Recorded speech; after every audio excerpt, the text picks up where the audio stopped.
We are two stagehands with microphone. I'm Sean Finnegan, and this is Michael Disco Brillig. Hi. How are you? And we had a great week as stagehands this week. In that Certainly did. we had, it was really, the only word to describe this week of music that came through the Moda Center here in Portland, Oregon would be metal. Mostly metal. It was mostly metal. There you go. Yeah, For mostly more specific, metal. It was. Would you say it was 80% metal? Yes, I would say 80% metal. I will give you 80% metal, sir. Cheers. All right. Yes, it was 80% metal, with PJ Harvey being the lone exception to the corn-stained And the comedian Iron Maiden, guy. Judas Priest. Or not comedian. I thought it was a comedian. Conan, my friend. It was a pop star. Thinking of Conan O'Brien. Yeah. Yeah. It wasn't Conan O'Brien. It was Conan not. Gray, I believe. I probably would have preferred Conan O'Brien. It was very dream poppy. I mean, Yes, it wasn't something perfect. I've heard of, but Yeah, we that's mentioned a good. parallels. That's a perfect description. I thought one song. I thought he was covering an old John Lennon song. Oh, I thought you were saying Pink Floyd at the show. Oh, I probably got some Or Pink somebody Floyd else. vibes. Maybe Yeah. that was someone else. Or maybe I was talking to somebody else, how they were reminiscent of some of the later Pink Floyd albums in that Conan show. But yeah, you're right. Iron Maiden, Judas Priest, Korn, Breaking Gojira, Benjamin, Breaking Benjamin, The Who. the HU Who from Right. Mongolia we're talking about. And Yeah. you were the only person who knew who they were, other than me. I swear to God, no one knew who they were. And I've liked them for a couple years. Yeah, my kids know who they are, and I was super excited to be able. How did you discover the Who from Mongolia? Do you remember? I think it was trolling, like Reddit, Okay, it was Reddit, like yeah. social I media need or to something use like Reddit that. more. I don't use Reddit it or YouTube or actually, speaking of which, I think the crew chief found me on Reddit, so I need to Okay. be careful about what I say about Iron Right. Maiden. So Hey man, Iron Maiden was last night. We worked till what time we get off? 1 a.m. yeah, 1:30 maybe. 1:30. Yeah, I think it was about 1:30. Right. They were great. I mean, I was pumped to see them, and I came back early to kind of sneak into the Moda Center and find a vantage point where I was not allowed to go, and go anyway and see the show for free. And I saw probably 2/3 of Iron Maiden because I was doing lighting, so I was right outside stage. Yeah. At the end, you were there with me, weren't you? At side stage in that grouping of us No, I lighting. was not. Oh, that's right, you were pyro. I was on the pyrotechnics team. Awesome. Yeah. But our pyro team was great. It was fun. I was near that pyro. That shit was hot. Was it? Because Oh, I never yeah. saw it go off. The Oh, only yeah. thing I saw was the low-flying fog that we set up with those hoses, Okay. which I thought was really cool that they had throughout. And so they had this, a chiller and all that CO2 stuff that we set up, and the filling up the salamanders and the fire that went up. Yeah, there was lots of fun times. What was your favorite Iron Maiden song that they played last night? Not the Trooper, but that's That was that's great. been one I of was my. hoping that was coming. Yeah, it was right near exactly. the end of the set. I was like, they didn't second play to the last Trooper. song. Yeah, absolutely. And you know what we didn't get to see was the Who does a version of the Trooper. Oh, I did not. Have you? see I'll that. send that to you. Oh, it's, I would it's love so to see good. that You'll cover. love it. Oh, amazing. Because they do Sad But True, and they also have that song Wolf Totem. The Wolf Totems. That's amazing. the one I think Yeah. I saw first. Was that their first one that made a big hit? I It was forget. either Wolf Totem or I think there was a song called UVUVUVU or something Okay. like that. Or that's the chorus. UVUVU, I think, Because was the the name of the song. Who, the HU Who is from Mongolia, and they do a style of singing called Tuvan Throat-singing. Yes. Where it's like this guttural Yeah. sound, but then there's also this high whistle that comes with, it's bizarre. Yeah. By the way, really cool movie about it. Came out somewhere around 2000. It's a documentary called Genghis Blues. Genghis Blues.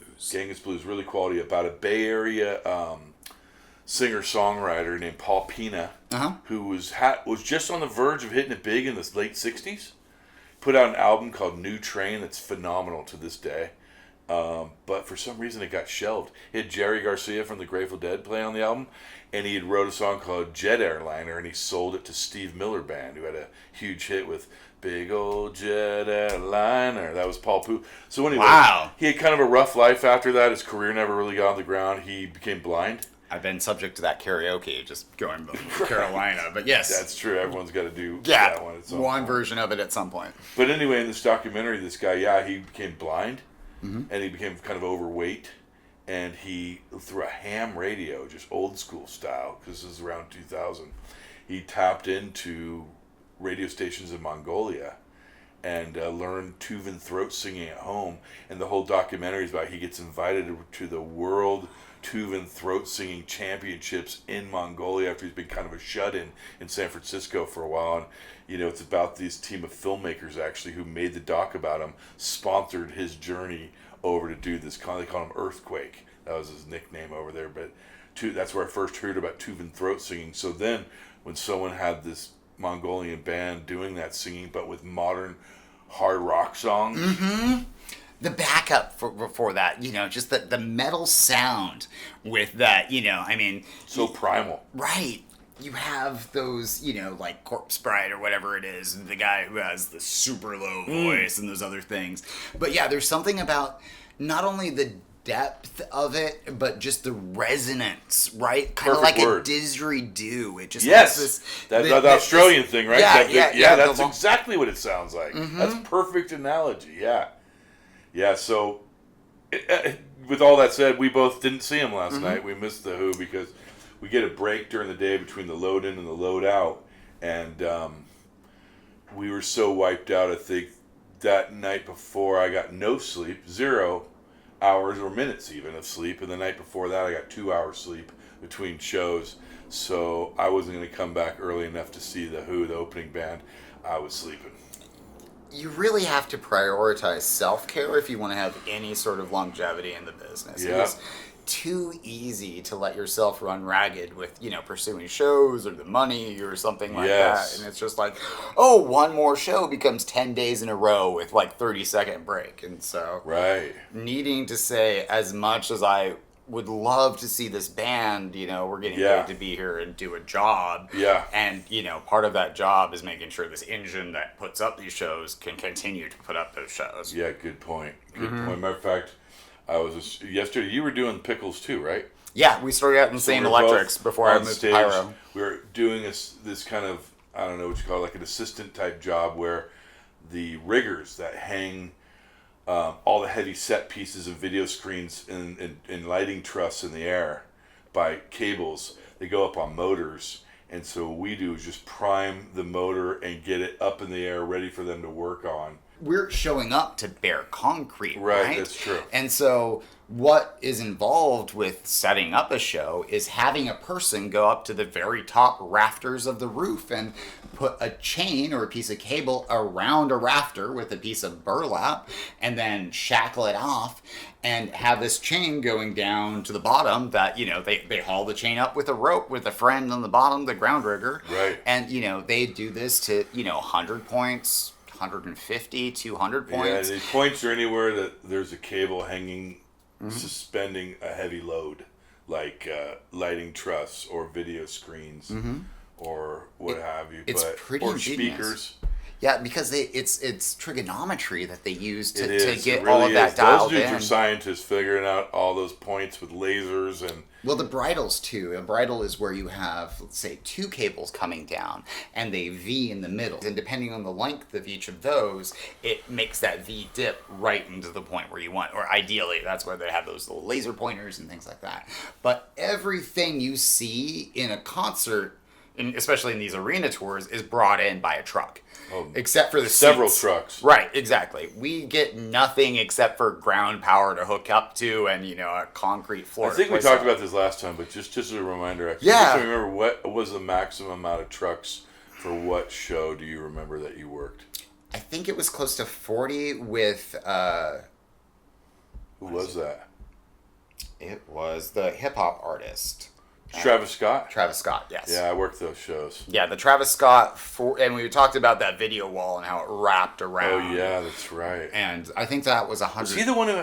Did we talk about this already? I think we did. Yeah, with the floating heads. Yeah. That was... when me and you were raising these motors for everyone, I'd done it one other time. So I kind of it was a year ago, and I got no sleep all night. Haven't done this job regularly, let's put it that way. So I kind of went in, I was kind of fried, and I was just really paying attention to everything and overly cautious because I knew my mind was a little warped with no sleep. So anyway, I was raising these motors in the air with a button, like a remote control, just raising them up this cable. And there's these things called sliders, which ride along these cables, and they have hooks on them, so if you want to hang a banner or things like this off these same cables that hold up lighting truss and stuff.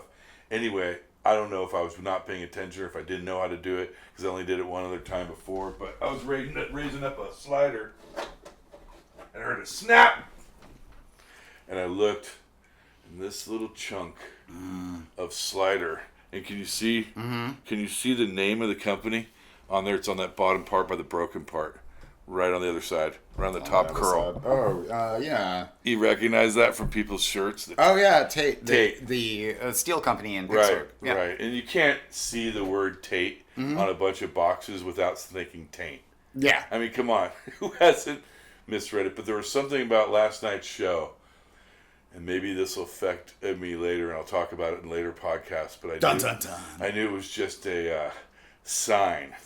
Let's just say when I snapped this, and then I had to go find the crew chief and say, hey man, I snapped one of the sliders.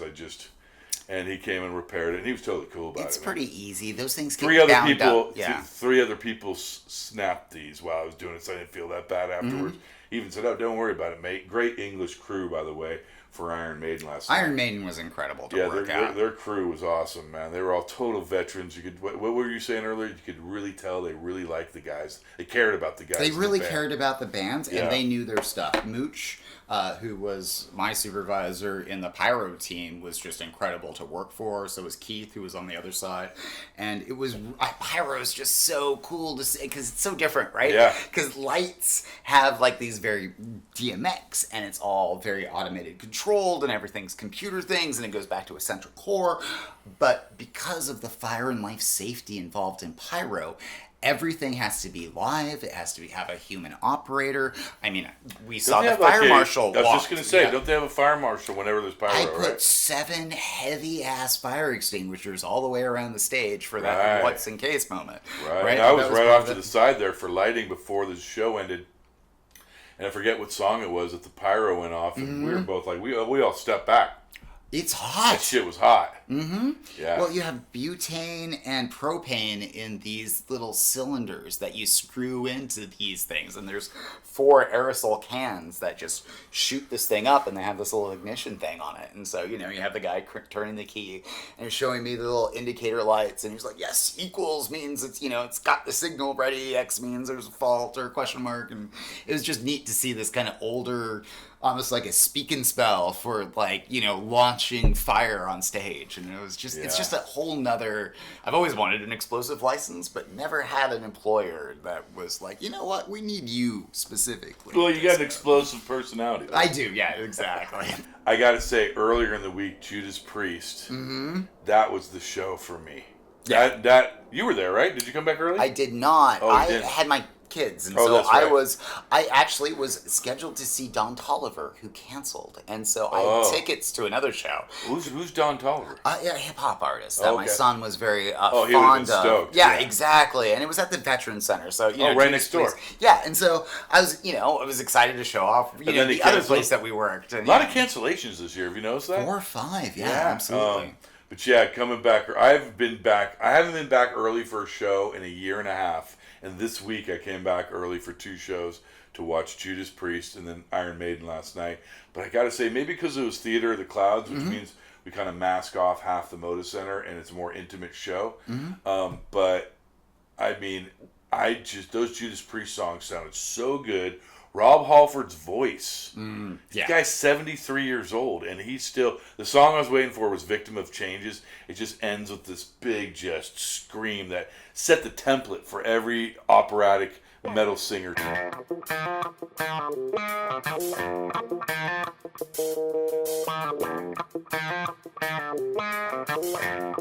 Two Stagehands and the microphone.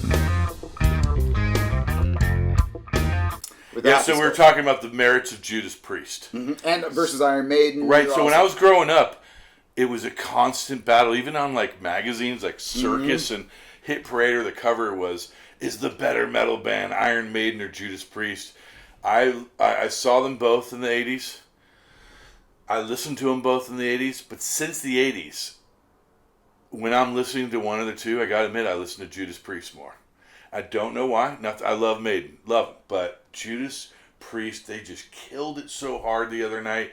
We were also much closer to the stage, and half as many people literally in the Moda Center, and it was just so impressive to see Rob Halford hit the notes. Although the only original members of that band are Rob Halford and the bassist, I believe his name's Ian Hill. So they have a new drummer, new guitarist, because Glenn Tipton has Parkinson's, and he left the band, I think, 5-6 years ago, or maybe more. And then this new guy who plays lead guitar for KK Downing, who's no longer in the band, although he has his own version called KK's Priest. Not maybe the greatest name, but whatever. I mean, it seems like they're begging for a lawsuit, a little bit, right? Yeah, a little bit. But anyway, this guy Richie something, who's the lead guitarist, who's great. And just Judas Priest show. I mean, I remember being kind of in a funky mood because when I lose too much sleep, sleep is the only thing that gets me cranky. I can pretty much keep a positive mindset, but I was a little cranky. But when I came in that door and I just sat there and was watching Judas Priest, they played. As I walked in, they were playing "You Got Another Thing Coming." Did that thing just click on me, or was that my imagination? That might be the end of the podcast. This might be a shorty that we're just feathering into the other one. feathering into that. Let's do a feather because you know what? Both our energy's a little low. Yeah, absolutely. And we got 20 minutes of content. Yeah, we did. And I think we got some fairly good stuff about Iron Maiden. Right. But before we jump up, before we do these things, okay? I got something for you, buddy. Oh, yeah. And, I just believe in weird little positives in someone's day. All right. Right? Sweet. So, you get, and it's an ice cream sandwich. Thank you. Got them on ice right here. Oh, that's amazing. Right? Cheers. Fuck Ice cream sandwich time. Hell yeah, ice cream. I will keep the ice cream sandwich can going as Totally. extra content. Yeah, it's it. The San Francisco treat with the San Francisco Giants hat with the 49ers A colors. San Francisco tradition since 1928. Right? It's it. It's 2 oatmeal cookies with vanilla ice cream covered in chocolate. San Francisco Magazine. Oh, yes. Here's to you. Cheers. Good working with you, buddy. Yeah, it's been nice. Pretty fucking good, huh? Agreed. You did not see that coming in your night. No, I've been craving ice cream.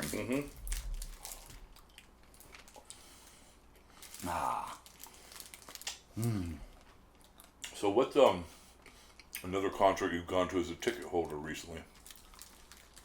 Ticket holder. Not a lot.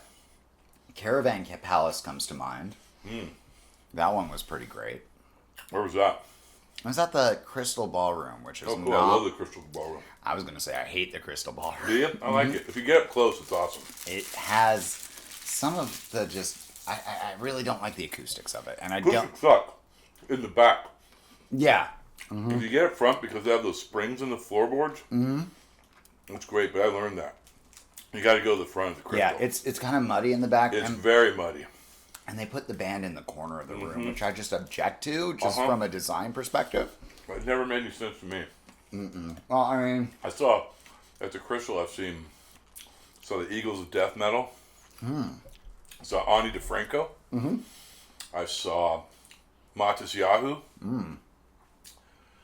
I saw Galactic. I saw Sisters of Mercy twice. Oh, that's a good one.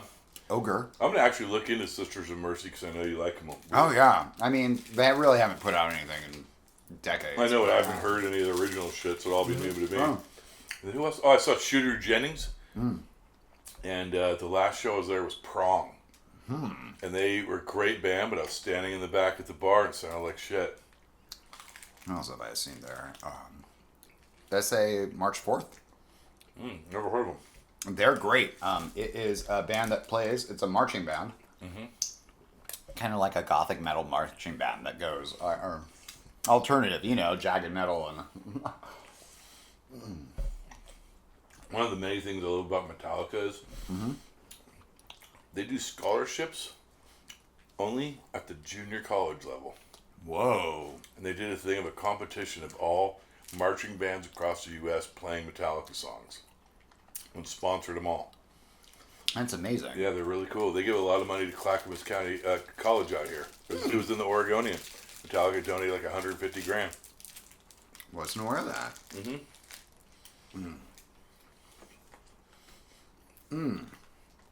They're in a food bank program. So at the end of the night, when there's catering left over, I always take it home for myself. What they do is they take their extra catering and they have it all for a homeless program. Mm-hmm. Every city they go through. That's amazing. Pretty smart.